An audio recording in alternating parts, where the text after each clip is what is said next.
welcome to the channel. My name is Veronica, and today I want to talk to you about getting paid for doing stuff you believe in and people perceiving that as you not actually believing in those things because you're getting paid. I was watching a video by Isabel Lanter, and I just want to say this is not in opposition to her video. It's just the video that got me thinking about this concept. And I do recommend that you go and watch her video. It is talking about this Christian mom who is selling a course about how to be a better Christian. It's kind of weird. It's bonkers, but we'll get to that in the later in the video.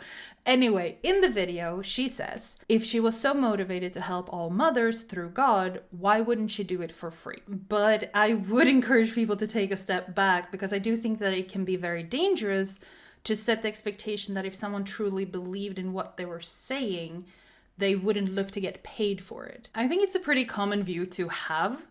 I understand the instinctual reaction to it. I truly, truly do. We have been conditioned to view money with reverence, that it somehow makes you a better person if you have it, but also with disdain, because we view it to a certain degree that it's only something that bad people can do. So it gets muddled. We want it, which is why a lot of people defend billionaires, because they inside still believe that one day I will be one of them. I don't want to blame and hold billionaires accountable, because I one day will be one of them, which statistically, no, you fucking won't. None of us will be. Just look at how everything is going today and the wealth gaps and everything. Like, we're not gonna be, okay, Brad, you're not gonna be one of them. Tax the rich. Get on board, okay? You're never gonna earn enough to be part of the tax the rich, okay? I promise you. Anyway, we're taught to hate it because of those things, that it's cutthroat, only greedy people do it. Like, just look at any media where rich people are both, oh, these magnificent people that know so much and they are business savvy, blah, blah, blah, blah. But at the same time, they are the cutthroat, they are murderers, they're all the negative stuff. So of course that messaging get in there, you know? So if a person is looking to get paid for something they believe in, like doing or speaking or whatever, actively doing that, their convictions and their good intentions are somehow considered less because of it.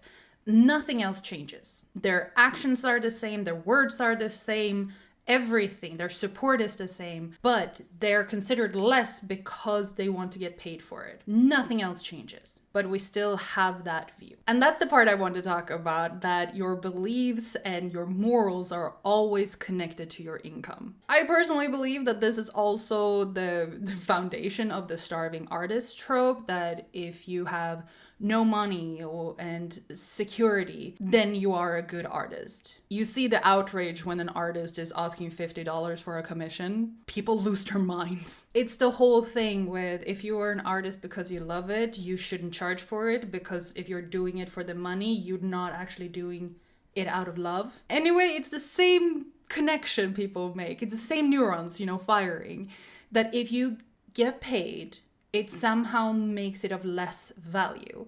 But all that accomplishes is starving out the people who want to do good. A lot of people, I would dare say most people in this world, has things they want to do in order to improve the world, whether it's for themselves or for others. It's usually a community thing, because we as a species are very tribe community based.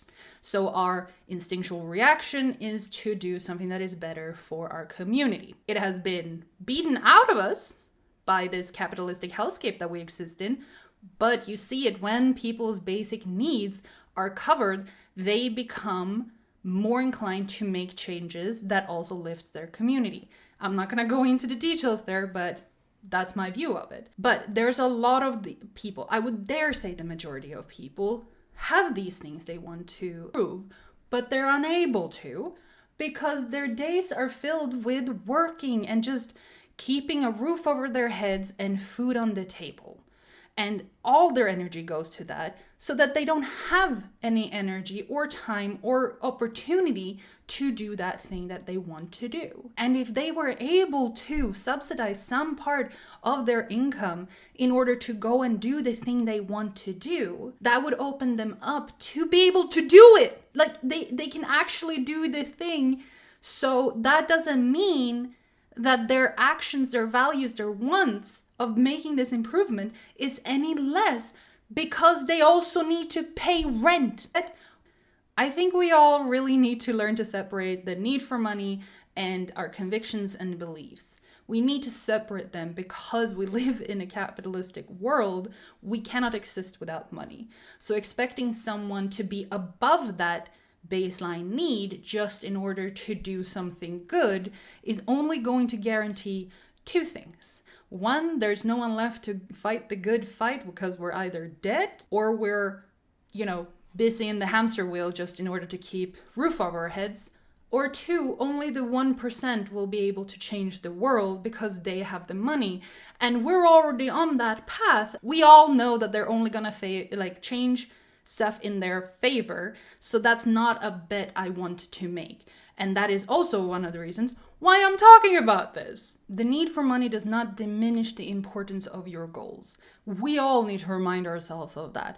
We live in a capitalistic world, and until we manage to upend it, we all need to exist in it. And we cannot hold other people to a standard that we can't expect of ourselves. Not just for you, not just for me, but for everyone. We all need money, so we cannot demonize each other for it. Why is it that if you need money and shelter, needs, wants, whatever it is, you need that money and you are out there getting money, but if someone else does the same thing, that somehow makes them bad for it, or that their conviction and their good intentions are somehow less because of it? What makes you better? Nothing. You're just holding others to a standard that you don't hold for yourself. Looping back to Isabella's video, the religion part is the one of the main ones. There are several others, of course, because new ones, but the religion part is one of the main exceptions to this, I think, because it's religion, because what it is, and the purpose is to push the big guy's agenda, and putting it behind a paywall, I would say, kind of goes against those teachings, Listen, I don't know a lot about religions outside of Christianity because I was born and raised in a Christian-based society. My family was never religious, so I was never religious. I still am not religious, so all I'm basing this on is the little I remember from growing up, the arguably very inappropriate end of school year gathering that happens in church. Not all church, or not all the time, but I had a few anyway, so basically from what I know, putting the teachings of the big guy behind a paywall kind of goes against the whole spreading the gospel, doing the good thing. I vaguely remember some priest talking about how your religiousness shouldn't come with a price tag, do good unto others without looking to get something back. There is something about humbleness, the church not being a haven for the rich, something, stuff that if you look at the world at large, Christians tend to not really embody. There's something so creepy and sleazy about having content that has a very religious veneer. I find it very predatory to weaponize someone's religion against them. And this is one of my arguments for why I don't like organized religion in general, but that's not what this video is about. But it is the same, that's what it looks like to me, that these creators are just grifters that end up seeing, hey, religion, I can make money on that because you are already primed to be hyper aware about your own religiousness and constantly, especially in Christianity, how you're constantly failing at being a Christian. So telling your audience consistently about how they're failing at being religious the right way and here's how to fix it makes my skin crawl. I have this other angle a little bit from the marketing side of things. It is the very basics of marketing. Find a problem, provide a solution. The part that we don't talk enough about is the step in between where you convince people that the problem is so much worse than it actually is. For example, look at any ad targeting women. Pretty much in anything, but specifically when it is connected to your appearance. They are continuously continuously telling you how those lines that you have because you smile a lot is going to end your life, and that they are a moral failing on your part if you don't dedicate your life to get rid of them or to never get them. That is them making that thing much bigger than it actually is. And then here is the secret sauce, here, buy our shit that removes the failure on your part, because if you cannot manage to do it on your own, the morals can be painted over with our paste. Oh my god. That came from deep within, okay? So to me, it's very predatory and weird to use religion in this way, even though you see it pretty much everywhere. In this case, I do agree with Isabella's take. If she truly, this creator, truly wanted to help mothers by teaching them God stuff, why wouldn't she do it for free? That's the whole God thing. Do it for free so that when you do kick the bucket, you go up to heaven. It's just creepy all around with that stuff. The bottom line with this video is that your convictions, your beliefs, your goals, whatever you want to call them, aren't worth any less just because you need money. There will always be people who take advantage of this. Always has been, always will be. And they should be called out for their behavior. But it will never be everyone. Also notice how the outrage is very selective. Like if you're an artist who want to get paid, you are despicable. But if you're a football player, you definitely deserve to be paid millions for all of that.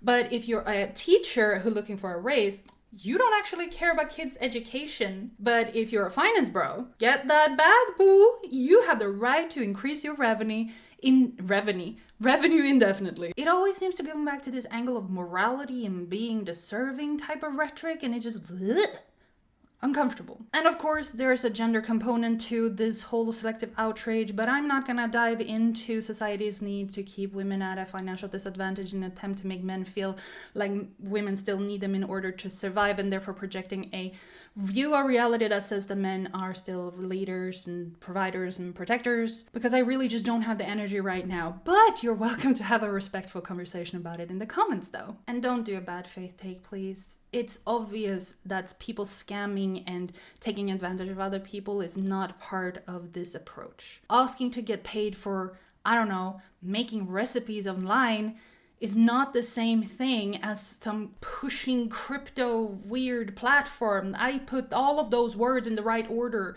but you know what I meant. Nuance is the thing, okay? Context is key.